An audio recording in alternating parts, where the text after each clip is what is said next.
औज़ुबिल्लाहि मिनश्शैतानिर्रजीम बिस्मिल्लाहिर्रहमानिर्रहीम। Life view with Asrar Qureshi की एक और नशिस्त के साथ मैं हाज़िर हूँ। अल्लाह पाक मुझे अच्छी बात अता फ़रमाए और उस बात को आप तक अच्छे तरीके से पहुँचाने की तौफ़ीक़ अता फ़रमाए, आमीन। हमने ये सिलसिला शुरू कर दिया है गुफ्तगू का। आइए इख्तलाफात दूर करें, आइए इख्तलाफात समझें, उनके हल ढूँढें। कुछ भी नाम रख लीजिए, ब्रेविटी के लिए या कम इख्तिसार के लिए मैंने सिर्फ़ ये सोचा था कि इसको हम टाइटल देंगे, आइए इख्तलाफात दूर करें। अल्टीमेटली मकसद यही है हमारा। तो मैंने पिछली नशिस्त में ये कहा था और पहले भी ये कह चुका हूँ कि हर तब्दीली अपनी ज़ात से शुरू होती है। तो लिहाजा हम आज ज़ात ही की बात करेंगे कि हमारा जो बुनियादी इख्तलाफ है वो ज़ातियात से शुरू होता है, और ज़ातियात में क्या चीज़ें हैं जो इख्तलाफात की वजह बनती हैं, इस पे हम आज बात करते हैं। कुछ उनके हल भी ढूंढते हैं। फिर देखिए, सबसे जो हमारा यानी 3-4 हेड्स में हम अपनी ज़ात को पेश करते हैं।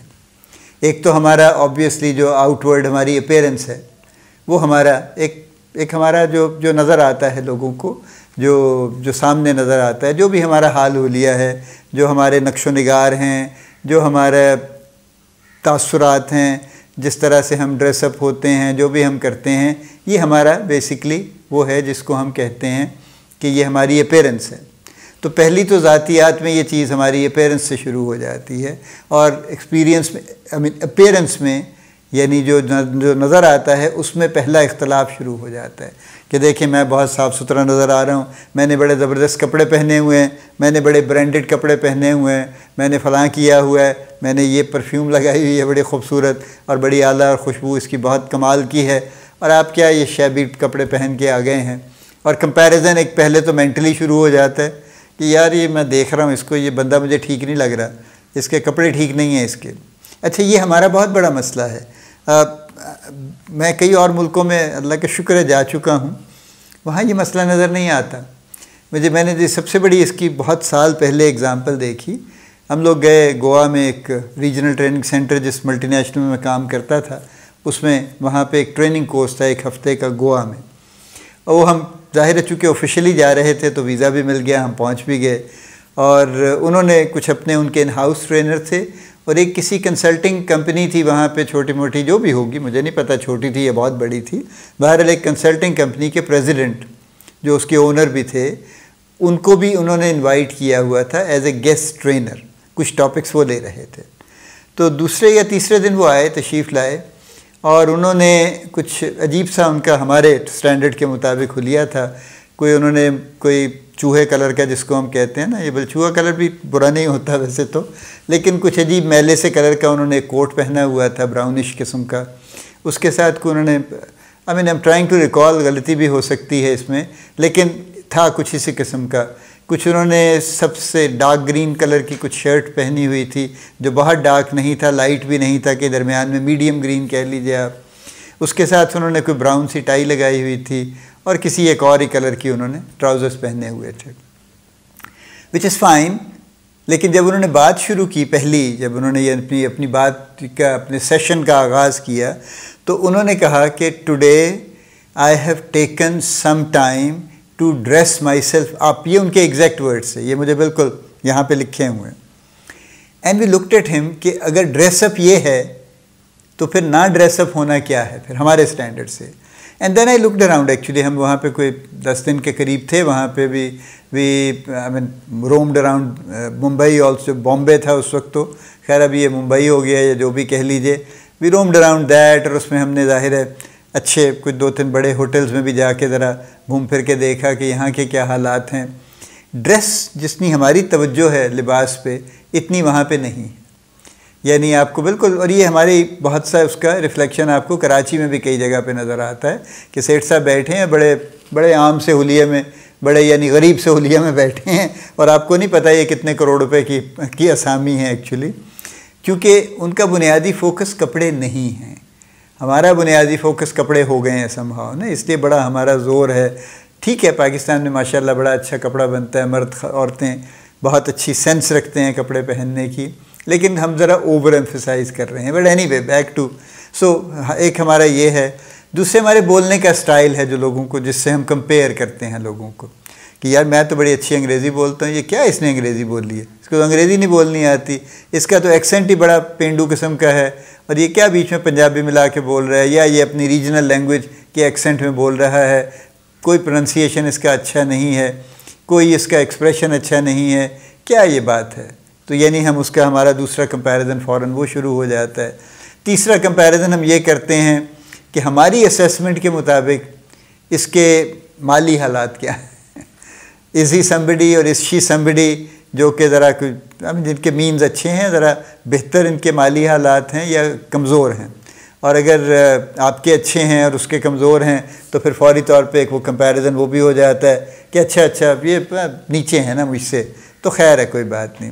फिर और भी हमारे पास कंपैरिजन के ज़राए हैं कि अच्छा मेरे पास एक गाड़ी है जो ये है, ये हम सब ज़ात में शामिल करते हैं। गाड़ी भी हमारी ज़ात का हिस्सा हो जाती है, हमारा मोबाइल फ़ोन भी हमारी ज़ात का हिस्सा हो जाता है कि मैं तो iPhone 15 यूज़ कर रहा हूँ, ये अच्छा ये तो बेचारा कोई पता नहीं कोई चाइनीज़ बना हुआ कोई एंड्रॉयड फ़ोन इस्तेमाल कर रहा है, ये तो शायद ही ऐसे ही होगा ना, कोई 10-15 हज़ार रुपये का होगा फ़ोन बेचारा। तो इस तरह के कंपैरिजन जब हम करते हैं तो हमारे अंदर एक चीज़ पैदा होती है जिसको कॉन्टेम्प्ट कह सकते हैं ना, कि हम हिकारत की नज़र से देखते हैं कंपेयर करके। दो ही चीज़ें हो सकती हैं, ये भी हो सकता है ना कि मैं जो कंपेयर कर रहा हूँ मैं नीचे हूँ, और जिसको मैं सामने देख रहा हूँ मुझसे हर चीज़ में ऊपर है, वो मुझसे शक्ल सूरत में भी बेहतर है, बातचीत में भी बेहतर है, उसके पास अपेरेंटली लगता है कि वो खुशहाल भी ज़्यादा है, उसकी गाड़ी भी बड़ी है, अगर मेरे पास छोटी गाड़ी है और गाड़ी है ही नहीं फ़र्ज़ कीजिए, तो उसके पास गाड़ी भी है, बड़ी भी है, नई भी है, वगैरह वगैरह। तो मैं नीचे हो जाऊँगा अपने दिल में, मैं फ़ौरन सुकड़ जाऊँगा ना, और सहम जाऊँगा कि यार ये तो मेरा इसका कोई मुकाबला नहीं है। लेकिन जब ये बात हमारे दिल में आ जाती है ईदर वे, या हम ऊपर हो जाएं या हम नीचे हो जाएं, तो फिर हमारा ज़हनी इख्तलाफ शुरू हो जाता है कि अच्छा अब इसका तो मेरा चूँकि कुछ मेरा तो इसका तो बात बन नहीं सकती ना किसी तरह, तो इसलिए जो मर्ज़ी कह दे आई एम नॉट इंटरेस्टेड। और उसके जहन में भी यही चल रहा होगा कि ये जो मर्ज़ी कह दे ये मुझसे नीचे है या ऊपर है, तो मेरा इसका क्या वास्ता है, तो आई डोंट केयर। तो हम फौरी तौर पे अपनी अपनी जगह पे खिंच जाते हैं और हमारा इख्तलाफ वहीं से बुनियादी तौर पे शुरू हो जाता है कि जो भी ये बात कहेगा मैं उसको या तो सुन लूँगा लेकिन बिल्कुल उससे एग्री नहीं करूँगा दिल में, अगर मैं ओपनली डिसएग्री नहीं कर सकता, या मैं सुनने से इनकार कर दूँगा, या मैं जल्दी से जान बचा के निकल जाऊँगा। ये एक बड़ी कॉमन सूरत हाल है जो रात दिन हम देखते हैं, ये ज़ाती है। देखिए बात ये है, ये अल्लाह का निज़ाम है। अल्लाह पाक ने कुरान पाक में भी फरमाया है कि मैंने लोगों को एक दूसरे पर फजीलत दी है ताकि दुनिया का निज़ाम चलता रहे। Imagine if everybody was poor, अगर हर शख्स गरीब होता और बिल्कुल उसके पास मीन्स ना होते, या हर शख्स बहुत अमीर होता और हर शख्स के पास बहुत ज़राए होते, तो कौन एक दूसरे की बात सुनता और कौन एक दूसरे के लिए कुछ करता। लेकिन ये सारे काम यानी ये फजीलतें और उसके अलावा फजीलतें, यानी आप जितने प्रोफेशंस हैं आप उनको भी देख लीजिए ना, मीनियल से लेके छोटे से लेके बड़े तक, अगर ये हमारी ज़िंदगी में ना हो तो हमारी ज़िंदगी नहीं गुजर सकती। कपड़ा बनाने वाला कपड़ा ना बनाए, जूता बनाने वाला जूता ना बनाए, जूता मुरम्मत करने वाला मुरम्मत ना करे, कपड़ा सीने वाला कपड़ा ना सिए, और आप शुरू हो जाइए और गिनते जाइए बीसियों की तादाद में और सैकड़ों की तादाद में काम जो लोग कर रहे हैं। मज़दूर अगर ईंटें उठा के ना लाएं और दीवार ना बनाएं और आपका घर ही ना बन सके तो क्या होगा, कौन सा निज़ाम चलेगा। तो ये एक निज़ाम है, डिज़ाइंड है। इसलिए इसके ऊपर तकब्बुर करना, गुरूर करना, या हकीर समझना अपने आप को या दूसरों को हकीर समझना, ये सारी बातें ऐसी हैं जिनसे बचने की ज़रूरत है। और देखिए सबसे बड़ा बचने का तरीक़ेकार ये है कि जब हम अवेयर हो जाते हैं ना, जब हम जान लेते हैं कोई बात, हमें समझ आ जाती है किसी बात की, तो फिर हमारा रवैया बदल जाता है। जब तक हम उसी ख़याल में चलते रहते हैं जो रूटीन में, या जो हम लेके चले आ रहे हैं कई अरसे से, कभी हमने उसको चैलेंज नहीं किया कि ये बात जो मैं सोचता हूँ इसी तरह होनी चाहिए थी या इसको किसी और तरह होना चाहिए था, तब तक हम इन मसाइल का शिकार रहते हैं। सो उस लिहाज से हम ये बात अगर समझ लें कि ये सारी चीज़ें ऐसे डिज़ाइंड हैं और वक्त भी बदलते रहते हैं और चीज़ें ऊपर नीचे भी होती रहती हैं, ऊपर वाले नीचे आ जाते हैं और नीचे वाले ऊपर चले जाते हैं, और ये बहुत कुछ चलता रहता है ना। आप देखते हैं ना, एक फैमिली है, उसमें वालिद साहब फ़र्ज़ कीजिए वो पिछली जनरेशन थी या उससे पिछली जनरेशन थी, वो बेचारे को छोटी सी नौकरी करते थे, साइकिल पे आते जाते थे, मुशक्क़त करते थे। उन्होंने कोशिश करके बच्चों को पढ़ा लिखा लिया। अब वो बच्चे माशाल्लाह अच्छा पढ़ गए, तो बच्चे ने जहाँ से शुरू किया वो उस लेवल से कई दर्जे ऊपर था, तो लिहाजा वो बेहतर हो गए। अब ये जो बच्चे थे, जब इनकी शादियाँ हुई, इनके बच्चे हुए, तो ये तो ऑलरेडी यहाँ की बजाय यहाँ आ गए थे ना, तो इनके बच्चे यहाँ से शुरू करेंगे, यहाँ से शुरू करेंगे तो यहाँ चले जाएंगे। तो अगर आप गौर कीजिए अपने आसपास, तो आपको फैमिलीज़ में साइकिल नज़र आएंगे कि फैमिलीज़ हैं कुछ जो राइज़ पे हैं, कि हर जनरेशन पिछली जनरेशन से बेहतर हो रही है, जितनी भी हो रही है, बहुत ज़्यादा सब्सटैंशियली हो रही है, मार्जिनली हो रही है, बेहतर हो रही है।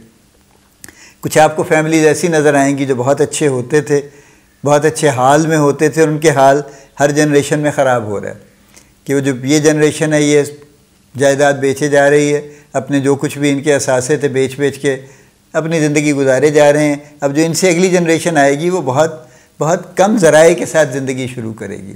तो ये यहाँ थे, वो यहाँ होंगे, उनके बच्चे शायद यहाँ होंगे, तो ये फैमिली ज़वाल का शिकार है।